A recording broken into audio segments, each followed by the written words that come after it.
बिहारी, जब भी ये वर्ड आप सुनते हो तो आपके मन में क्या ख्याल आता है? dirty, they spit everywhere, they don't have manners. It's like पागलपन. कुछ नहीं हो सकता है। गरीबी जैसी इमेज आती है। बिहार के बारे में गरीबी है, पिछड़ा राज्य है।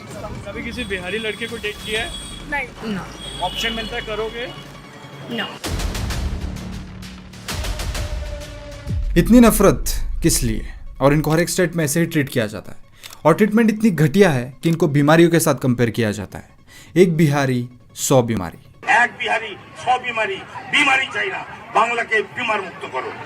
बिहारियों के ऊपर कई बार वायलेंस भी हुआ है, जैसे कि आसाम में 2000 की शुरुआत में एंटी बिहारी वायलेंस देखने को मिला था, जिसमें 200 बिहारियों की जान ली गई थी।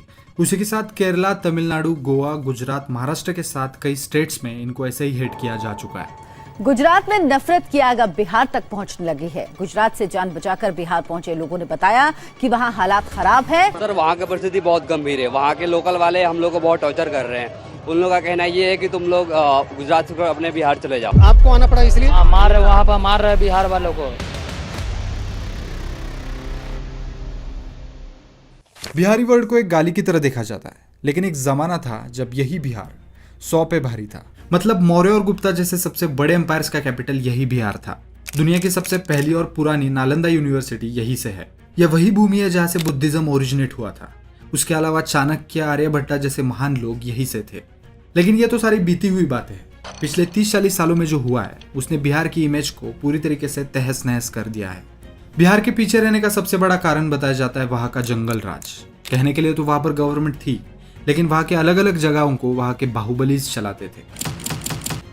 मिर्जापुर सीरीज में जिस तरीके से बाहुबलियों का राज दिखाया गया है, सेम उसी तरह यहाँ पर चीजें चलती थी। मिर्जापुर में कट्टों का और अफीम का व्यापार दिखाया है। सेम उसी तरह यहाँ पर extortion, paper leak, kidnapping industries की तरह चलती थी।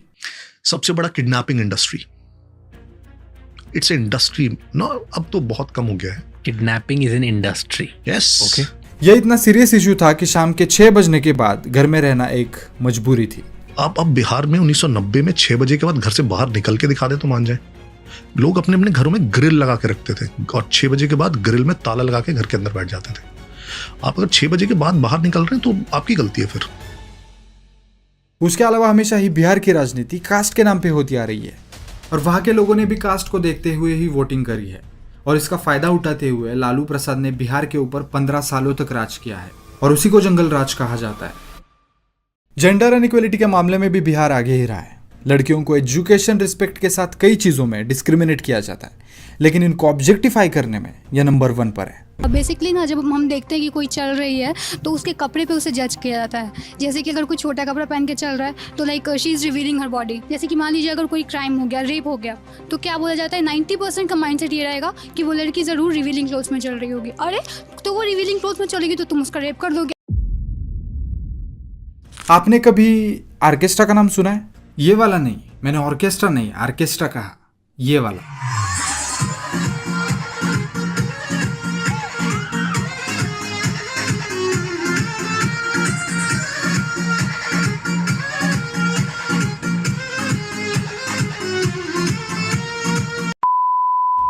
इसी के साथ भोजपुरी फिल्म इंडस्ट्री और वहां के गाने, पतली कमरिया, कमरिया डैमेज, कमरिया लॉलीपॉप लागे लो, इन सारी चीजों ने बिहार की इमेज की कमरिया ही तोड़ दी है।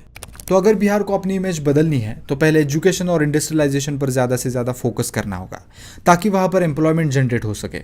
2024 के इलेक्शन में फिर से एक बार मोदी जी पीएम बन चुके हैं और उनके की अलायंस पार्टनर बिहार के सीएम नीतीश कुमार है। इवन 2024 के बजट में बिहार को 58,900 करोड़ सैंक्शन हुए हैं। तो अब खुद की जेबें भरना बंद करके एक्चुअल में बिहार के डेवलपमेंट के ऊपर सीरियसली फोकस करना चाहिए। तब जाके एक बिहारी 100 बीमारी के जगह एक बिहारी 100 पर भारी बन सकते। दोस्तों, बिहार के जंगल राज के टाइम पे वहाँ के रूलर्स अपने हिसाब से मनमानी करते थे। तो सोचो, अगर वैसे ही मनमानी आज के दिन इंडिया के सभी लोग करने लगे और टैक्स पे करना ही बंद कर दे तो?